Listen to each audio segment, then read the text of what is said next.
Welcome, everybody. I'm Andrew Miller, one of the partners at the Vendux Group, where we focus on helping clients to grow their sales leadership capital. And I'm really thrilled to be here today and with our friends and emerging strategic partners at Bank of America and Merrill Lynch, Elizabeth Peyton Thomas, and Heather Fan. This topic of how traditional and institutional banks can best support small businesses in the innovator economy came about through numerous related conversations with a number of our clients this year, combined with the economic realities of the macro environment that we're in. I'm going to let Elizabeth and Heather introduce themselves in a moment, but a couple of quick housekeeping notes. We'll keep everyone muted for the duration of this webinar, and there'll be a Q&A at the end. So you can either use the chat function in Zoom to submit your questions, or just feel free to ask your questions or make comments directly at the end of the webinar. This webinar is being streamed live on LinkedIn, and it's being recorded. And the recording will be on our site and on YouTube later, and many of our interactions and views are in the recorded sessions. So let's jump right in. Elizabeth, Heather, it's really a treat to have you with us today. Please just briefly introduce yourselves and your journeys to where you are today and to how you got to where you are today, and then we'll dive right into the topic. Heather, I'll let you start. Yeah, absolutely a pleasure. Thank you, Henning and Andrew, for the opportunity. My name is Heather Fan, Senior Small Business Banking Relationship Manager with Bank of America. Been with the same institution for over 25 years, and I started my journey really helping the consumer retail clients in the day-to-day banking functionality, and most recently transitioned into the business banking space where I help private sector business owner up to 50 million in terms of managing and creating an outlook for scaling their business to long-term and short-term planning goals and providing expertise. I started this journey and passion really driven down towards the business sector because my parents themselves and a lot of family members, the community that I involved myself in are business owners. And we are, given that we're in the Bay Area, the backbone of really the economy being that we're in a large economy in California and a lot of ingenuity as well as innovation, but also a lot of creativity. I particularly is very passionate around supporting women in small business, minority in small business, regardless if you are penciling out your business plan on a napkin to figuring out how to scale and take it to the next level. I'll turn it over to my partner in crime, Elizabeth. Over to you. Thank you, Heather. Andrew, Henning, thank you so much again for allowing us to be a part of the discussion today. I'm Elizabeth Peyton Thomas. I'm a financial wealth advisor with Merrill Lynch. I've been with the firm for 10 years. I do have to kind of start with my standard disclosure that all of the products I deal with are not FDIC insured. They're not insured by Bank of America or any affiliates. They are subject to investment risk, including the loss of principal. So thank you for allowing me to share that. I have been with Merrill Lynch for 10 years now. I've known Heather since the beginning. We collaborate regularly on, for the benefit of our clients because we have, clients that approach us with various needs. And so when we're able to fulfill the banking side through Heather's expertise, and then, that naturally leads to other questions about, working with the business owner themselves and how they can optimize their personal wealth in addition to creating efficiencies with the business, whether that be retirement planning, other strategic plans such as additional cash management, all the way through to exit planning. And how do I put my business in the best position for either an acquisition? There's so much that we can offer there. So, very happy to, answer any questions or just be in the background and listen to Andrew and Heather. I'm kidding. Great. Well, thanks for those intros. We should just start with the headline topic because it's such a great topic. How can traditional institutional banks best support small businesses? We're in a dramatic rise in the innovator economy, the creator economy. Um, Everybody says small business is the backbone of America, and in our business, we see it every day. Um, we've got hundreds and hundreds of small businesses that we've worked with over 7 years in this business now, from very early stage, sometimes pre-revenue, but often from six digits up to 50, 60, $70 million in revenue. And every single business, regardless of what they're doing and what stage they're at, they have money needs, requirements. Money's coming in, hopefully, money's going out. And as they grow, those needs, grow in complexity. And even in my own experience, I have found sometimes I'm working with one financial institution for one set of services and another for another set of services. And, that pie gets larger and more spread out and uneven. And at some point, it's a headache. Ideally, there is there's one or two financial institutions that can take care of many aspects of running, managing, growing a business, having employees, uh, growing internationally, and then eventually perhaps some strategic outcome in the business, a merger, an acquisition, some kind of a strategic exit, et cetera, et cetera. So that's a long-winded way of really asking the question, how, from your experience, how does an institutional and traditional bank or financial institution help small businesses? Yeah, great question, Andrew. And I think that gets sparked a lot with our business owners, regardless where they're at in their journey, as well as how small or big they're getting. And I would like to advise our clients and potential clients that leverage a traditional bank or any bank and find that one person to be your trusted advisor. Not necessarily look for us or leverage them for a product or service because we are the expert and you're the expert in being an entrepreneur, small business thinker, but find someone that can be your trusted advisor to really sit down and talk about your short-term and long-term plan for your business plan. Where do you want to take it? How do you want to scale it? And so that we can provide expertise partners like Elizabeth in part of that journey or outside resources, whether it be you're starting a business and don't know where to start the fundings from. If you don't have personal fundings, we we work with CDFI partners, nonprofit organizations that helps fund. We also do our traditional lending.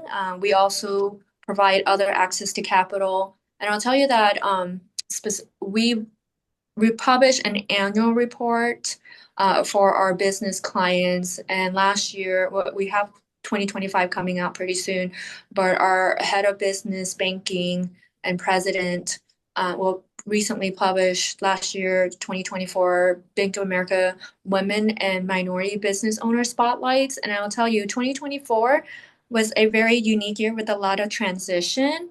And a lot of our business owners, when they took the survey, gave a lot of optimism of what's happening with their business plan, what they're seeing in the economic for business owners, where 78% over the next 12 months, when this was released in 2024, expected the revenue to increase going into 2025.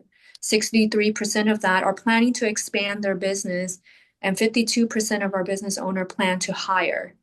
And so there's a lot of activities happening where our business owners, where 88% of our business owners plan to obtain fundings for their business in the year to come ahead to scale their business. And traditionally, they'll look at probably right away a business credit card. They'll tap into their personal savings account, and then they'll tap into their personal credit card. They'll take out a traditional bank loan, and then they'll reach out to their friends or family. And so there's so many different ways for you to fund your business. And we open that conversation to really sit down and talk to somebody about really what are you looking for? How is it going to support your business? And how is this access to capital going to help you scale your business? There are 3 stages of our businesses that we look at, where you're at the starting of phase, you're at the running, where you're operating and growing your established business, usually around the after 1 year, going, before the 3 to 4 years, and then you're going into possibly transitioning your business. You're either selling, merging, or passing your business on to someone else. So those are the 3 stages that best describe our business clients, what they go through. And then from there, we provide resources, insights. We benchmark your industry with others to see how you're trending. What are some areas that you can improve to help you either increase your cash flow, the operation of your business, but also protect your business with cybersecurity, fraud protection, insight, so that you don't have to manage it all. We have a team, and we'll support your either controlling team, your CPA, whatever it is, to help you really scale your business. So there's a lot of things that are accessible to our business owners that they probably would think about as an aftermath, or more reactive versus proactive. Right. Elizabeth. Yeah, there's one example I can share, about that. And this example of yeah. Sorry, I'm interrupted there. So let me just share an example of a small business that was, growing quickly. They were working with a small business banker, and the business was really scaling, and they started to increase and, have business outside of the U.S. And the way that the cash flows were coming in, I apologize, we're getting the fire alarm here, which I think is a drill. The business owner was physically taking a check into the financial center in a foreign currency, and cashing it, which was not efficient at all for their time, as well as efficiencies with regard to, the conversion. So, they were just ready for that next stage of growth that's how we are able to kind of move them onto other capabilities and other aspects, platforms, if you will, in our business, where we can help them scale. So they just needed it was time to expand and their capabilities. So that's a way where, starting out, when the revenues start to really grow and you have an FX need, things like that, that's where things really come into. I may have to chime out for just a minute, Heather. I may have to let you take over. Bear with me for just a minute. Sure. No problem. Sometimes it's the fire alarms, or sometimes it's the dogs jumping on our laps. Yeah. Or the kids in the background. Heather, you said something which piqued a thought of mine, which is your point about a small business owner finding somebody within a bank and a financial institution to get a relationship going. And I think I heard like, oh, this is a very, very personal service where, if you can develop that relationship from a business owner point of view, you're potentially effectively creating like a, air traffic control, or a guiding light, a Sherpa, somebody to help you navigate the complexity and the roadmap within the financial institution, because there's so many possible products and services how do you even begin to, it would take so much time for a business owner to try to navigate that institution to find what they need. So did I hear you basically say, well, you're developing one relationship and that person within the perhaps the small business banking unit can then guide the business owner to everything that they would need internally? Absolutely. And I think the beauty that Elizabeth and I bring is that our career background as well. But everybody has a CPA or an accountant in their back book. Yeah. Everyone has a family doctor that they lean on or somebody. So I think if you look at that way, look at finding a trusted advisor within a financial institution to bridge that foot through the door as a financial advisor of some sort and lean on us as the expertise to make that connection for you. Um, what we do uniquely is that we like to really get to know the story of our business owner, right? How did they get started? What empower them to take this journey? And being an entrepreneur or business owner is not an easy route.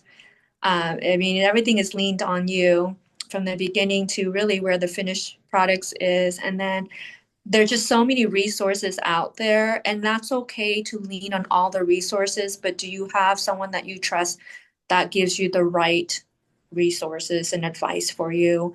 And I would picture it more if you have a question, doesn't matter how big or small it is, I would tell my client, save my phone number, give me a call, send me an email, send me a note, and let me see if I know the answer. If not, I will find somebody and make that connection with you, whether it be internally or externally. We do have a lot of clients who are asking us, do you know a really good CPA that you work with? Because one half mine is retiring. So other resources are I'm starting a new business journey. Do you know ways that I can access funds internally or externally, or who I should talk to? Another good example is this just even our relationship, Andrew Van Dux. Going back to what I mentioned earlier about our 2024 Women and Minority Business Owner release that we shared last year about what our business clients are saying going into 2025. They are looking to hire. I know that 64% of our clients in the space of Hispanic and Latinos are planning to hire more employees, and then 52% of non-Hispanic Latinos are looking to plan to hire more employees. But there are challenges in terms of hiring the right employees, right? Such as the ability to find strong candidates, job postings, interviews, the confident or not feeling confident to the ability to have a competitive wage to retain those talent. And then knowing, where, and we support that conversation in terms of either creating better cash flow planning so that they can go on seek talent to support their business growth, or work with others. So there's just so many different ways that your trusted advisor who you seek out to should be that person in your back pocket for you. And it's not just your checking, your savings, your credit card, but it could just be as simple as I had a conversation with a client. Heather, I drove by, I saw a building for sale. I don't know if it's doable or not, but what do you think? And, we work with brokers. We look at your financial planning piece and we start planning things out for you. That's interesting. So I know in our business, whenever we have an intro meeting with a prospective client, we go through a scoping call. It's a 30-40 minute scoping call where we're kind of diving deep into their business dynamics and their needs and their challenges and aspirations and um, their goals and so forth, and what's in place, what's not in place, where do they want to be in 3, 6, 9 months, et cetera, et cetera. So do you go through any kind of a We do. Absolutely. I like to do a quarterly review with my clients just to see touch points on what's happening currently with their business as well as what's But happening. but even before you get to a quarterly review, let's say you are meeting with a prospective, they're not a client yet. Correct. Um, do you ever go in and run some kind of an assessment or an audit and then go back to them and say, oh, based on what we see, these are the kinds of things that we can bring to the table and provide help? Yeah, and that's the beauty of we have a lot of resources here at Bank of America internally, as well as there's a lot of resources externally for us to really do a research on the company, the management team, as well as the industry, and then working with similar industry give us an insight. Of course, we protect the proprietary information, but giving us insight of really comparing apple to apple.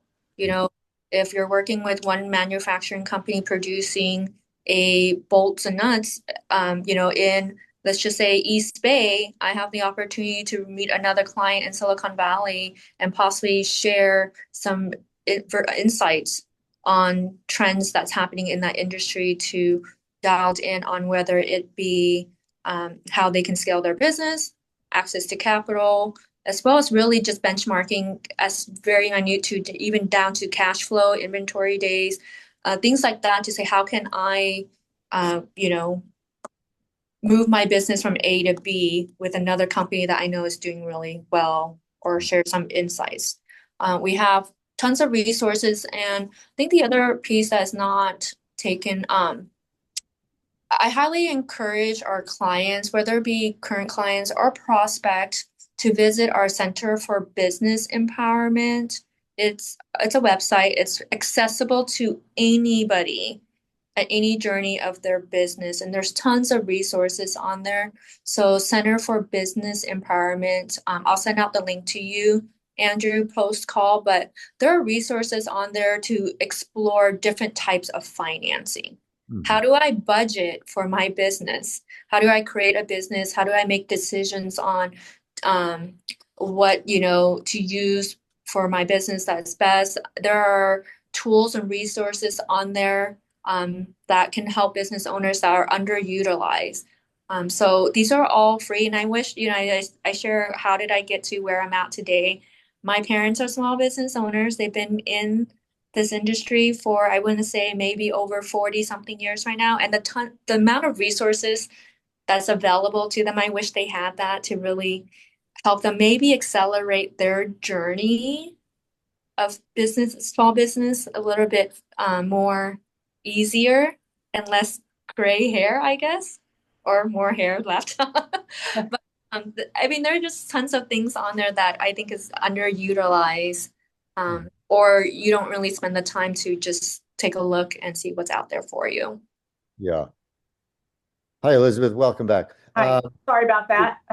No worries. So when you flip the script and you're putting yourself in the shoes of the business owner, the entrepreneur, the CEO, and they're beginning to get a little bit more serious, and there's a need for business banking. And then, as you can appreciate, every business is cost conscious, but it's particularly acute with a smaller business. So now they look at a Mercury or a Relay or the digital banking solutions, and they have some perception of the cost structure or the costs involved in working with a digital bank versus those at an institutional bank.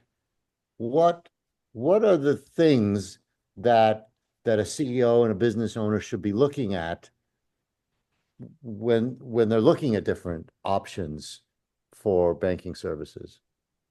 Reviewing option is always a must so that you get the best for your big bucks, right? But time is money. And so, I mean, I encourage everybody to go towards an avenue that works best for you.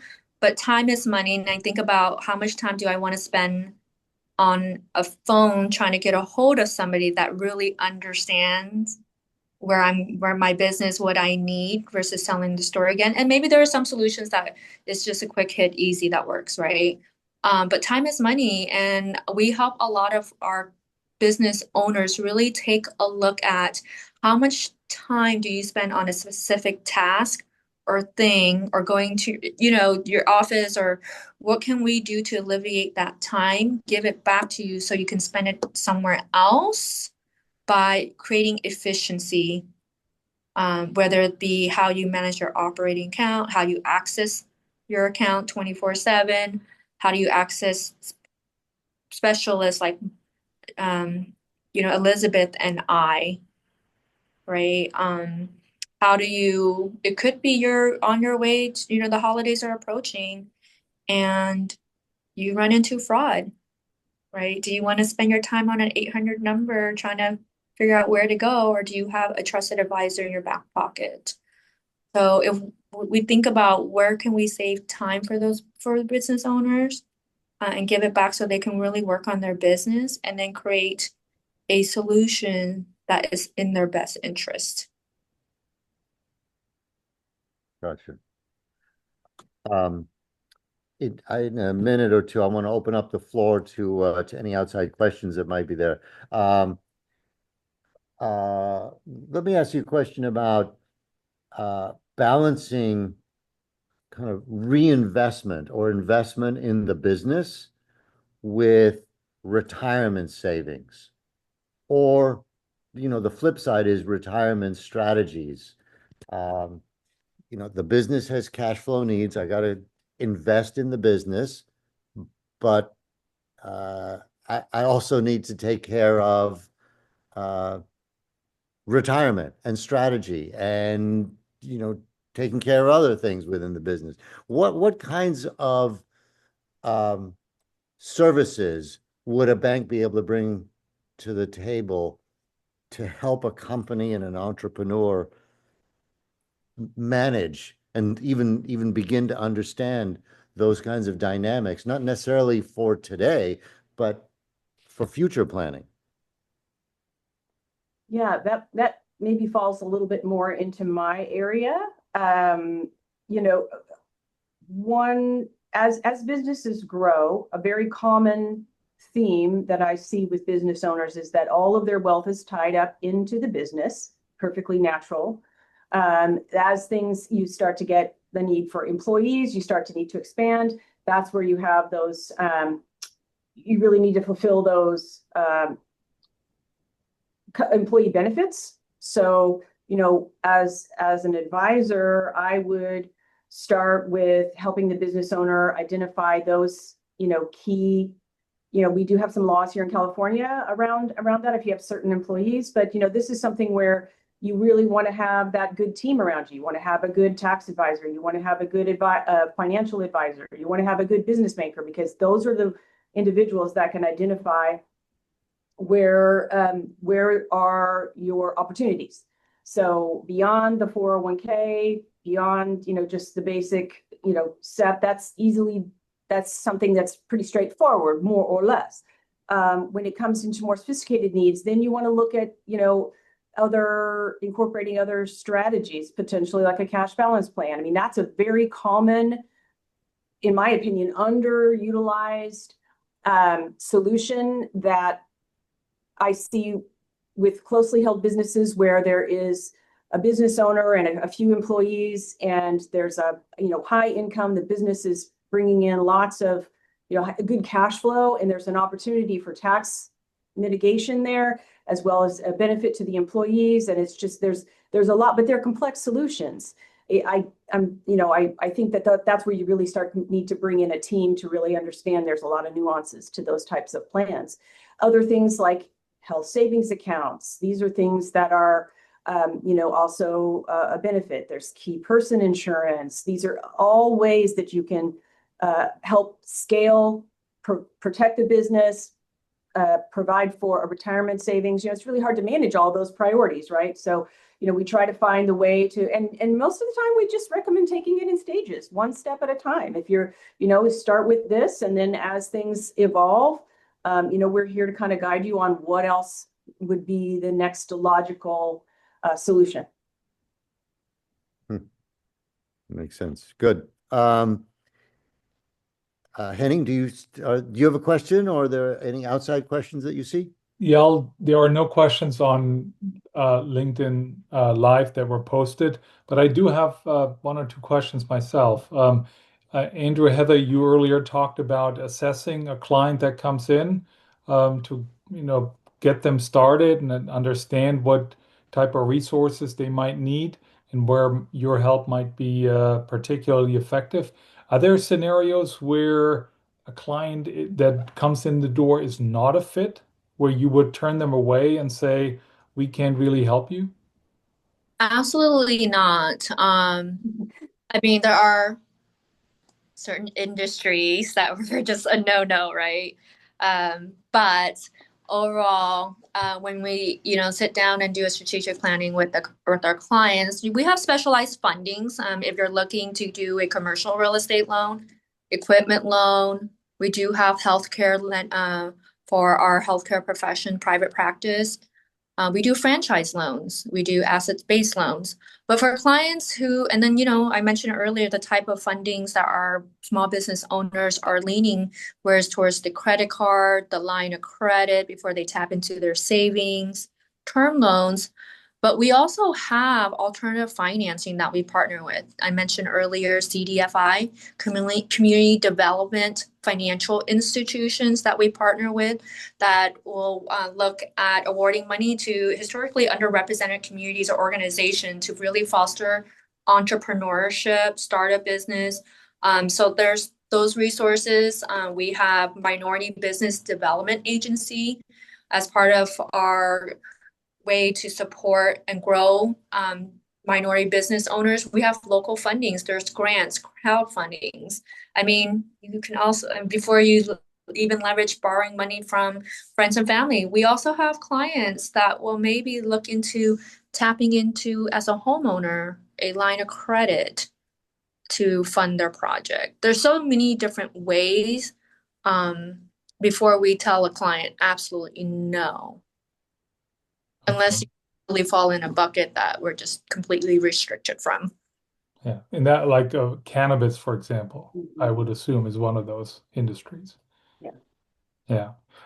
Then, I mean, out of the work that you've done personally, do you have a story, an example of a client, without mentioning names, that where you look back and you say, I gave him that advice, or I provided him or her this resource, and that was the source of their success? Yeah, I'll share one that I'm actually working on right now. I think that will probably be a little bit more relevant in terms of our practice loans. I know we deal with a lot of certain industries in the business banking, small business space, but we also help private healthcare. And I know Elizabeth does as well, where we offer lending to new graduate doctors with a degree and certified, right? And I'm actually helping a doctor right now, going out of an associate and going into starting her own practice. And so she's going and venturing on her own, got loan funded to buy her practice. She's working on her grand opening in Q1 of next year. She's hiring her own team.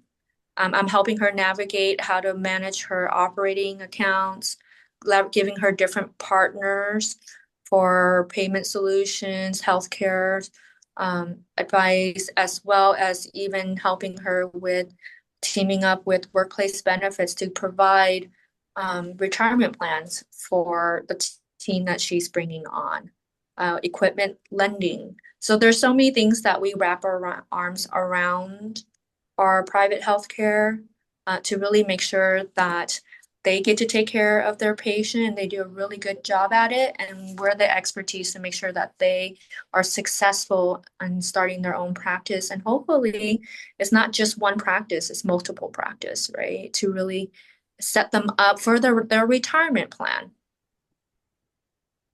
Okay, wonderful. Thank you. Yeah. Heather, you just mentioned, you're helping a client set up their practice. So that puts a question in my mind about, you said there's certain industries which you would not serve. But what about the split between services kinds of businesses versus physical or asset-based businesses? Like nuts and bolts and hardware stores and manufacturing versus We we service.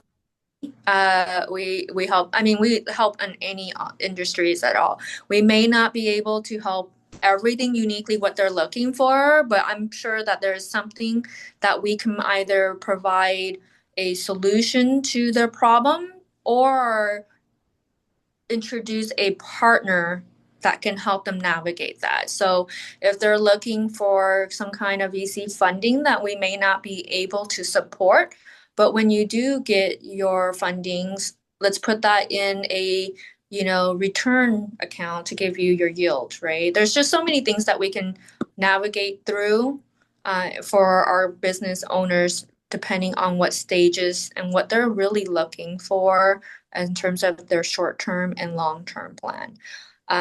We do business services all the time. We help, attorneys, CPAs. I see.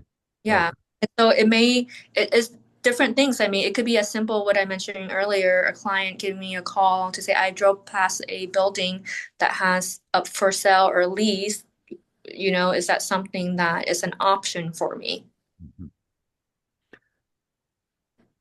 I have an organizational question for you, not within the bank, but with prospective clients. So when you put on your consulting hat, your your advisor hat in the beginning or even before a actual relationship, but it's a scoping, it's a prospective relationship, and you go in and you're evaluating the books, the products, the sales cycles, whatever you're evaluating. Do you ever go in, or to what extent are you going in to look at the actual operations of a business? And for example, you would say or could say, um, you've been in this business now for 3.5 years, and you're only generating X, but because we see in the assessment that we've done, you are not leveraging certain kinds of tools and modern day technologies and platforms on the one hand, or on the other hand, your your head of sales, and this is a self-serving question. Your head of sales is um, is not fully leveraging the marketplace of opportunities out there. Do do you ever would you ever find yourself in that kind of a scoping and level of advisory? Of course. So we roll up our sleeves, we get in there. We bring our partners along with us. And I can tell you, we have so many different specialists that are lasered in to help our clients. So I mean, obviously a beginning journey of really building that trusted relationship advisory, it's earned, right? Because you're really opening up for someone to go into your house, right? I mean, it is a relationship to be built, but once you earn that relationship, Mhm, there is an ask where we will let's take a look at your financials, mhm, to look at your statements, your activities, so that we can help you there.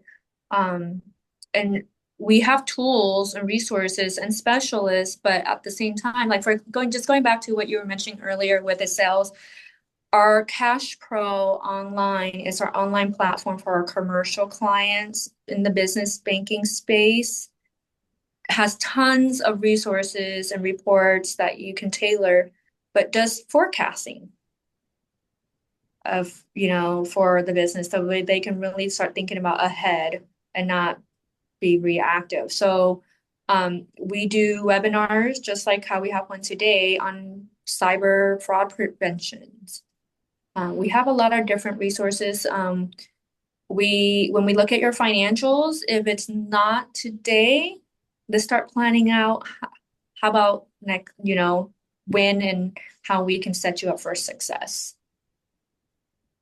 Right. That's Right. where traditional banking or having someone that is in person here locally is an advantage versus maybe, a online. But I mean, I think it also, what I see my colleagues working on is bringing in the treasury expert for managing and creating efficiencies in the cash flow. It's the SBA expert, right? Obviously the credit folks. I guess you can kind of think of us like that quarterback, right? So we're going to be able to navigate. I don't want to get into sports analogies because I'll really get myself in trouble, but just that person that's going to be able to bring in the most appropriate expert to help, right? That's what we try to do. So working collaboratively is important, and it's one way that we do that. So if we haven't seen a scenario, we typically know where can we find that resource that we can provide the best advice and guidance. Fascinating. You really certainly open up my mind in terms of the range of services and the depth of a prospective relationship. Any other questions out there? I'm just looking at the clock. And I'll add on to that while we're seeing if anyone has any questions. For Bank of America, we serve 8 lines of business, and there's nothing too small or too big that we can't help you. And not just for business, it's for, Elizabeth does planning for the individual, but we do family, we do your name, like anything that you can think of, no matter if it's right in front of you or what you talk to somebody, we can and we will provide that resource here at Bank of America. Sorry, when you say 8 lines, what are the 8 lines? Yeah, you're gonna really trick me here. So Elizabeth. And in the meantime, I'll inject a very fun fact in the world of I wouldn't say banking, but minting. Today is a very special day. You know what's happening today? What is happening today? Last penny Oh. is being minted today. Oh, I did not know that. Yeah, it's a big day in the world of money. There you go. Well, so just off the top of my head, the 8 lines of business, how I started my career journey, retail banking, you think about your brick and mortar going into a financial center, your day-to-day banking. We have our preferred banking clients that are really looking at ways to reward their relationship, talk about how to grow, borrow, and more of a complex Merrill, like our Elizabeth here.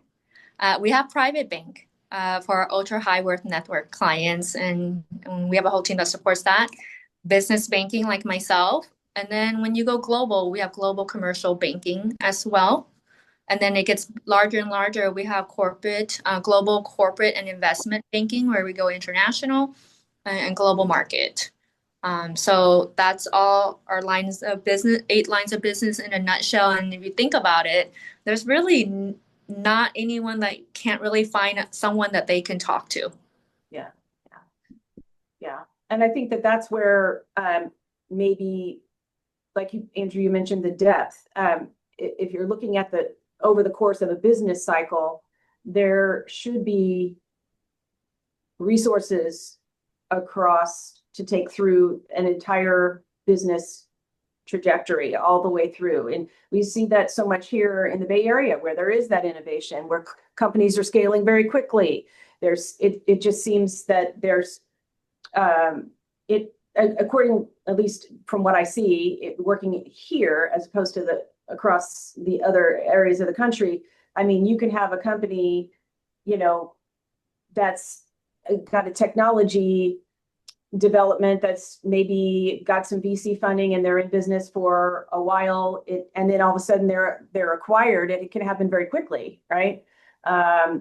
Or you have, your manufacturing companies, but there's so much innovation here and so many new ideas. It's fascinating to talk to the range and the talent that's here. And so that's part of the reason it's interesting to me, because there's so much. I work with clients all the way from, like you say, manufacturing to technology, to, I think the doctors and the dentists of the world that we all need. So yeah. Yep. Anyway, It's great. yeah. You mentioned international. I used to live and work in Hong Kong, and one of my offices was directly across from the Bank of America building. It was called the Bank of America building, right in central Hong Kong. And if Yeah. for anybody listening here or recording, I'm in Singapore next week. If anybody's going to be there at the same time, so share some fish head curry and barbecue stingray. All right. Great. If is any other questions, otherwise we will wrap up. No, Henning, are you seeing any questions there? Okay. So thank you, Heather, Elizabeth, very much. You opened up my mind in a lot of ways about business banking and services. If anybody listening here or in recordings want to follow up with you personally, what's the best way to get in touch with you? Yeah, definitely. So I'll share my email address, and I don't know, we're gonna send out a post, but I can at Mhm. Hather.fan, P as in Paul, HAN at bofa.com. And then my best contact number is 925-583-4615. I am local here in the East Bay, and you can also find me when you visit our small business banking resource site and click on any of the information or do a search on location. My banker website is available to book an appointment as well. Mhm. Heather, is your territory is the Bay Area? Or what if a prospective client calls you from Boston or Miami? Locally, I like to see my clients locally. Okay, gotcha. But Yeah. we can connect them if there's anyone that's elsewhere. We have Yeah. plenty of colleagues across the country. Yeah. Elizabeth, what's your contact? You can find me on LinkedIn. Yeah, that's the best way. Just reach out on LinkedIn, connect with me. That's the easiest. I'm pretty easy to find. And happy to, provide any additional contacts, put you in touch with Heather, whatever you need. Yeah. Yeah, and then the Center for Business Empowerment, I know this is being recorded. So the website or web page browser is business.bankofamerica.com. And then you can look that up, and any information that you need to support the different journeys of your business is available on there, and it's free for all, and you don't have to be a client of ours. The public information website. Tremendous. Great. Well, if we don't speak between now and Thanksgiving, very, very happy Thanksgiving wishes to you and everybody here. Enjoy the holiday and family time and turkeys. Again, thank you both for your time. Thanks for the questions, and we will see you soon. Have a wonderful. Thank you. Thank you Thank you, for having everybody. us. Thank Bye-bye. you. Take care.